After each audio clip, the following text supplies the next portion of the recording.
धर्मांतरण के मसले पर दो प्रदेशों की सरकारें एक दूसरे के आमने सामने खड़ी हैं। जहां छत्तीसगढ़ में मुख्यमंत्री भूपेश बघेल पर बीजेपी लगातार धर्मांतरण को लेकर आरोप लगाती रही है, वहीं इस बार सीएम भूपेश बघेल ने धर्मांतरण के मामले पर मध्य प्रदेश की बीजेपी सरकार को आड़े हाथों लिया है। उन्होंने कहा कि मध्य प्रदेश में तो बीजेपी की सरकार है, मध्य प्रदेश में कैसे धर्मांतरण हो रहा है? जिस राज्य में 15 साल तक बीजेपी की सरकार है, वहीं कैसे धर्मांतरण हो रहा है? तो वहीं कल मध्य प्रदेश की राजधानी भोपाल में धर्मांतरण का मामला सामने आया, जिस पर बीजेपी प्रदेश अध्यक्ष वी डी शर्मा ने कहा कि इस तरह के मामले लगातार बढ़ रहे हैं और सरकार किस पर कार्रवाई जारी है। तो धर्मांतरण के मसले पर अब दो प्रदेशों की सरकारें आमने सामने खड़ी हैं।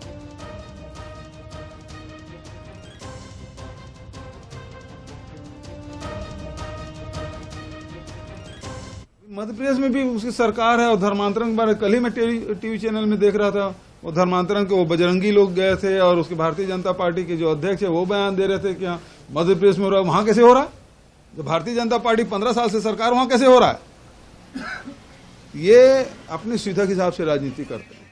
देखिए, इस प्रकार के धर्मांतरण के मामले आज भोपाल में भी एक निकल करके आया है। जबलपुर के अंदर जो बिशप जिनको पकड़ा गया, दमोह के अंदर भी कई प्रकार की घटनाएं हो रही हैं, बैतूल के अंदर भी इस प्रकार की घटनाएं करने का लोगों ने प्रयास किया। ऐसे लोग मध्य प्रदेश के अंदर अब नहीं बचेंगे। कोई भी धर्मांतरण की अगर इस प्रकार की गतिविधि चलाने का कोई प्रयास करेगा तो उनको जेल के सींचों में जाना पड़ेगा। भोपाल के अंदर घटना हुई है, उस घटना पर कड़ी से कड़ी कार्रवाई सरकार हमारी करेगी। तो अब मध्य प्रदेश की बीजेपी सरकार और छत्तीसगढ़ की कांग्रेस सरकार धर्मांतरण के मसले को लेकर आमने सामने है, जहां छत्तीसगढ़ के सीएम भूपेश बघेल ने धर्मांतरण को लेकर बीजेपी को आड़े हाथों लिया।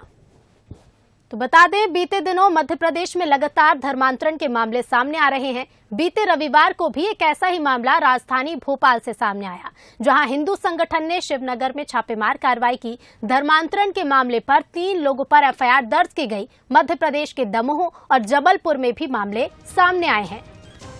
प्रदेश अध्यक्ष वी डी शर्मा का इस पर बयान भी सामने आया था। उन्होंने कहा था इस तरह के मामले लगातार बढ़ रहे हैं और सरकार इस पर कार्रवाई भी कर रही है। तो बीजेपी प्रदेश अध्यक्ष ने मिस्त्री मुर्दाबाद, ना बंद करो, बंद करो, बंद करो, बंद करो, बंद करो, बंद करो, मिस्त्री मुर्दाबाद, चलो साइड में तो हो जाएगा। बंद करो, बंद करो, देश का बल, धर्मांतरण बंद करो, बंद करो, धर्मांतरण बंद करो। और इसी खबर पर हम और ज्यादा बातचीत करेंगे। हमारे साथ मध्य प्रदेश से क्या कुछ इस पर रुख देखा जा रहा है, एग्जीक्यूटिव एडिटर मनोज सैनी जी जुड़ गए हैं, साथ ही साथ छत्तीसगढ़ स्टेट एडिटर आदित्य नामदेव जी जुड़ गए हैं। सबसे पहले मनोज जी, मैं आपका रुख करूंगी। जिस तरह से देखिए धर्मांतरण के मामले सामने आ रहे हैं, हम अक्सर देखते हैं सत्ता पक्ष विपक्ष एक दूसरे पर आरोप प्रत्यारोप लगाती है और बयानबाजी का दौर भी जारी रहता है, लेकिन इस बार जिस तरह से बयानबाजी देखी जा रही है, ये बीजेपी वर्सेस कांग्रेस है या फिर दो राज्यों की लड़ाई है? देखिए, धर्मांतरण की बात तो पूरे देश में होती रही है। कई राज्य, खासकर छत्तीसगढ़ मध्य प्रदेश की हम बात करें तो ये लगातार चर्चाओं का विषय बना रहा है कि धर्मांतरण किया जाता है बड़ी तादाद में, और इसको लेकर दोनों ही एक दूसरे पर, खासकर भारतीय जनता पार्टी या संघ या इस तरह के निशाने पर तो सभी रही, कोई भी सरकार रही हो, और ये प्रयास भी किया गया है कि धर्मांतरण की जो चीज़ें हैं उसको कम किया जाए, और कई जगह इस पर कार्रवाई भी हुई, जैसे झाबुआ, धार या खरगोन, ये सब आदिवासी अंचल है जहां सबसे ज़्यादा ये किया जाता। दमोह की बात करें, वहां पर इस तरह की चर्चाएं खूब आती रही, लेकिन धीरे धीरे कर इस पर कुछ विराम भी लगा। पर बीते कुछ दिनों में हम देखें तो फिर से इस बात की चर्चा चल पड़ी। जैसे बिशप का मामला जबलपुर से सामने आया, जब बिशप से पूछताछ हुई तो पता लगा कि कई लोगों के साथ ऐसे घटनाक्रम हुआ है जिसमें धर्मांतरण को अंजाम दिया गया, बड़ा पैसा जुटाया गया, उसमें पूछताछ। उसके बाद फिर कल टीटी नगर में एक मुकदमा दर्ज हुआ, और तो उसको लेकर वी डी शर्मा जो प्रदेश अध्यक्ष है, उन्होंने ये कहा था कि धर्मांतरण बर्दाश्त नहीं किया जाएगा। कल हंगामा भी काफी देखने को मिला था रविवार को यहाँ, और उसके बाद ये मसला कुछ और गर्मा गया।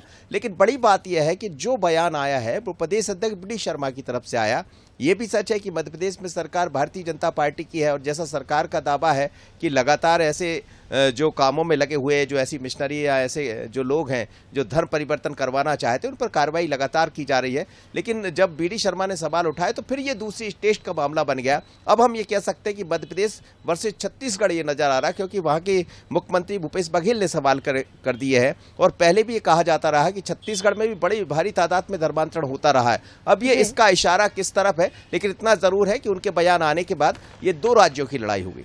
जी बिल्कुल, अब 2 राज्यों की लड़ाई होती नजर आ रही है। मनोज जी, आदित्य जी का रुख करूंगी। आदित्य जी, छत्तीसगढ़ में बीजेपी कांग्रेस पर लगातार धर्मांतरण को लेकर आरोप लगाती आई है, लेकिन मुख्यमंत्री भूपेश बघेल ने जो बयान दिया, आखिर राज्य की सीमा से पार होता ये मुद्दा क्यों दिखाई दे रहा है? क्या कुछ इसके पीछे की मंशा हो सकती है?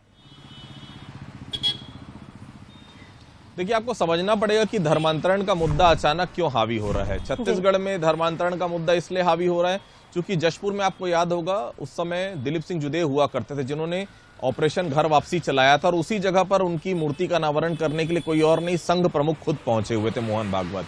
अब चूंकि एक डेटा भी है जो विधानसभा का बेहद साफ बताता है कि जब बीजेपी का शासनकाल था उस समय सबसे ज्यादा चर्च का निर्माण हुआ, तो ये जो डेटा है ये विधानसभा में है। अब चूंकि धर्मांतरण, देखिए वोट पॉलिटिक्स का एक बड़ा हिस्सा होता है धर्मांतरण का मामला, चाहे छत्तीसगढ़ हो चाहे मध्य प्रदेश हो, बहुतायत से चुनाव के समय यूज किया जाता है और वोट पॉलिटिक्स में इसका बड़ा अपना अहम रुतबा है, अहम स्थान है। ऐसे में मुख्यमंत्री का यह कहना है कि पहले आप मध्य प्रदेश में देख लीजिए, क्योंकि जशपुर में आए गाये बगाए आदिवासी इलाकों में लगातार ये मामला सामने आ रहा है। अब जब ये यहाँ के पत्रकार जब मुख्यमंत्री से सवाल करते हैं तो वो सीधे तौर पर यही कहते हैं कि पहले आप मध्य प्रदेश की देख लीजिए, भाई वहां तो बीजेपी की सरकार है। ये आरोप लगता है कि कांग्रेस की सरकार जहां होती है वहां धर्मांतरण ज्यादा होता है, तो मध्य प्रदेश में तो बीजेपी की सरकार है, वहां क्यों धर्मांतरण हो रहा है? तो कुल मिलाकर देखिए वोट पॉलिटिक्स का हिस्सा है। दोनों ही दल ये जानते हैं कि ये चुनाव में कितना बड़ा मुद्दा अक्सर होता है। 3, 8, 2013, 2018 चारों चुनाव में आप देख लीजिए, हर समय बड़ा मुद्दा होता है। तो उसी मुद्दे को भुनाने की कोशिश कांग्रेस भी करती है, उसी मुद्दे को भुनाने की कोशिश भारतीय जनता पार्टी भी करती है। बिल्कुल आदित्य जी, यानी कि एक बड़े मुद्दे को भुनाने की कोशिश चुनाव से पहले की जा रही है। बहुत बहुत शुक्रिया आप दोनों का ही हमसे जुड़ने के लिए। तो धर्मांतरण के मामले न सिर्फ मध्य प्रदेश और न सिर्फ छत्तीसगढ़ बल्कि देश भर से लगातार सामने आ रहे हैं, जिसे लेकर सियासी बयानबाजी भी लगातार देखी जाती है। जहां बीजेपी कांग्रेस पर आरोप लगाती है तो कांग्रेस की ओर से बीजेपी पर आरोप लगाए जाते हैं। लेकिन इस बार जिस तरह से सीएम भूपेश बघेल ने बयान दिया है, खुद प्रदेश के मुखिया ने बीजेपी की सरकार पर सवाल खड़े किए और कहा कि मध्य प्रदेश में 15 साल से बीजेपी है, 15 साल बीजेपी सरकार को हुए, तो फिर मध्य प्रदेश में धर्मांतरण के मामले क्यों सामने आ रहे हैं? तो धर्मांतरण पर अब मध्य प्रदेश की सरकार वर्सेस छत्तीसगढ़ की सरकार देखा जा रहा है। 2 राज्यों की सरकार अब आमने सामने है। तो बीजेपी प्रदेश अध्यक्ष बीडी शर्मा ने भी बीते दिन एक बयान दिया। उन्होंने कहा कि लगातार इस तरह के मामले बढ़ रहे हैं और इस पर सरकार सख्त से सख्त कार्रवाई कर रही है। तो कई मामले लगातार सामने आ रहे हैं, जहां छत्तीसगढ़ में हम देखते हैं कि बीजेपी कांग्रेस पर लगातार धर्मांतरण को लेकर आरोप लगाती आ रही है। वहीं इस पर अब कांग्रेस ने मध्य प्रदेश बीजेपी को भी शामिल किया और कहा कि 15 साल मध्य प्रदेश में बीजेपी सरकार के, फिर क्यों मध्य प्रदेश में ये मामले बढ़ रहे हैं?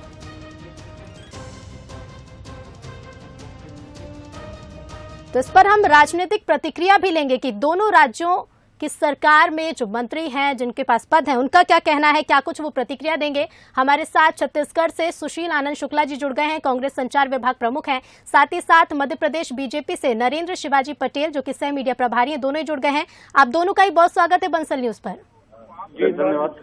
सबसे पहले मैं बीजेपी के पास आना चाहूंगी। नरेंद्र जी, जिस तरह से सीएम भूपेश बयान देते हैं, कहते हैं कि मध्य प्रदेश में 15 साल से बीजेपी सरकार, फिर क्यों मध्य प्रदेश में धर्मांतरण के मामले बढ़ रहे हैं? एक तरफ देखिए राहुल गांधी की भारत जोड़ो यात्रा जारी है मध्य प्रदेश में, बीजेपी लगातार बयानबाजी करती आई है भारत जोड़ो यात्रा को लेकर, तो क्या कह सकते हैं इस यात्रा पर बयानबाजी को लेकर ही सीएम भूपेश बघेल ने मध्य प्रदेश बीजेपी पर ये सवाल खड़े किए? हुआ कि भूपेश बघेल जी अपने प्रदेश की चिंता कर रहे हैं तो उत्तम होगा। छत्तीसगढ़ में क्या हो रहा है क्या नहीं हो रहा है इसकी चिंता भूपेश बघेल जी करना है। मध्य प्रदेश की चिंता छोड़ना, मध्य प्रदेश की चिंता करने के लिए भारतीय जनता पार्टी की सरकार यहाँ पर बहुत उत्तम काम कर रही है। धर्मांतरण के मामले तो छत्तीसगढ़ में भी लगातार आ रहा है और मध्य प्रदेश में भी आए हैं तो उनके खिलाफ सख्त कार्रवाई हो रही है। उनको उजागर करने का काम हो रहा है। ऐसे तत्व जो सनातन धर्म को चोट पहुंचाने का काम कर रहा है, उनके खिलाफ सख्त कार्रवाई हो रही है। छत्तीसगढ़ में तो भूपेश बघेल जी की सरकार स्वयं भी प्रोत्साहन दे रही है धर्मांतरण को, उसकी चिंता कर रहा है। वहाँ पर वो उजागर नहीं होने दे रहे ऐसे मामले। अन्यथा मध्य प्रदेश से अधिक धर्मांतरण के मामले छत्तीसगढ़ में हो रहे हैं। किस तरह से वहाँ पर आदिवासी समाज की जो संस्कृति है उसको नष्ट करने का काम विभिन्न ईसाई मिशनरीज कर रही है, जिसको कि कांग्रेस सरकार प्रोत्साहित कर रही है। जी ठीक है, हम सुशील जी से भी जवाब ले लेते हैं। सुशील जी, बीजेपी कह रही है कि बीजेपी अपने राज्य में अपना काम कर रही है, छत्तीसगढ़ सरकार चिंता ना करे। देखिए, छत्तीसगढ़ में जब से कांग्रेस सरकार आई, बीजेपी लगातार धर्मांतरण के मुद्दे को उठाने की कोशिश कर रही है, लगातार बयानबाजी जारी है। लेकिन अब छत्तीसगढ़ से ये मुद्दा राज्य की सीमा के पार क्यों पहुंच रहा है? देखिए, छत्तीसगढ़ से मुद्दा राज्य की सीमा के पास भारतीय जनता पार्टी ने पहुंचाया है। छत्तीसगढ़ में धर्मांतरण के मुद्दे को उन्होंने उठाने की कोशिश किया, लेकिन जनता ने उसे माकूल जवाब दिया। दरअसल धर्मांतरण भारतीय जनता पार्टी का छद्म एजेंडा है। भारतीय जनता पार्टी जहां पे भी मुद्दा विहीन हो जाती है, वो धर्मांतरण सांप्रदायिकता को मुद्दा बनाती है।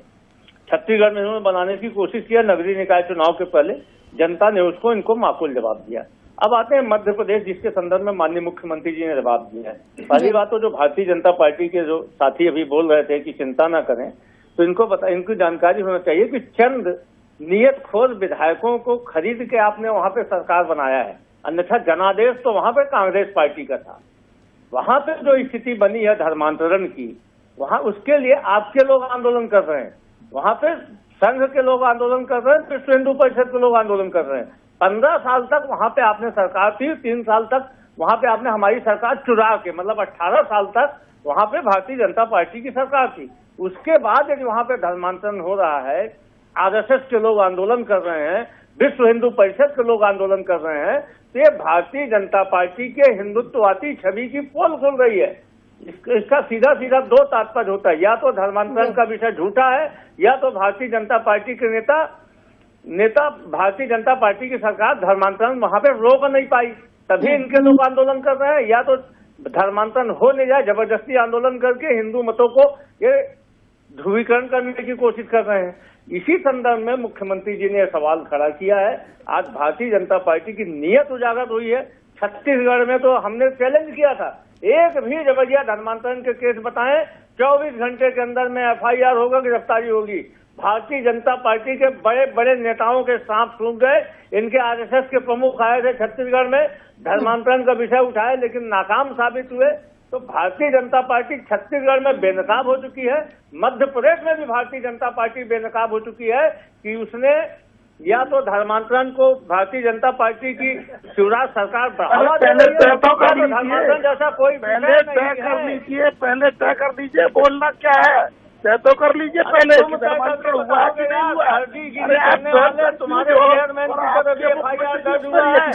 ठीक है सुशील जी और नरेंद्र जी, देखिए मुद्दा तो गरमाया हुआ है, लेकिन सरकारें एक दूसरे पर, दोनों राज्यों की सरकारें एक दूसरे पर आरोप लगा रही हैं और मामले भी लगातार सामने आ रहे हैं। फिलहाल बहुत बहुत शुक्रिया आप दोनों का ही हमसे जुड़ने के लिए। तो अब धर्मांतरण के मसले पर 2 प्रदेशों की सरकार आमने सामने है। अब आगे क्या कुछ होगी बयानबाजी और मामलों पर किस तरह से होगा निराकरण, ये आगे देखना होगा।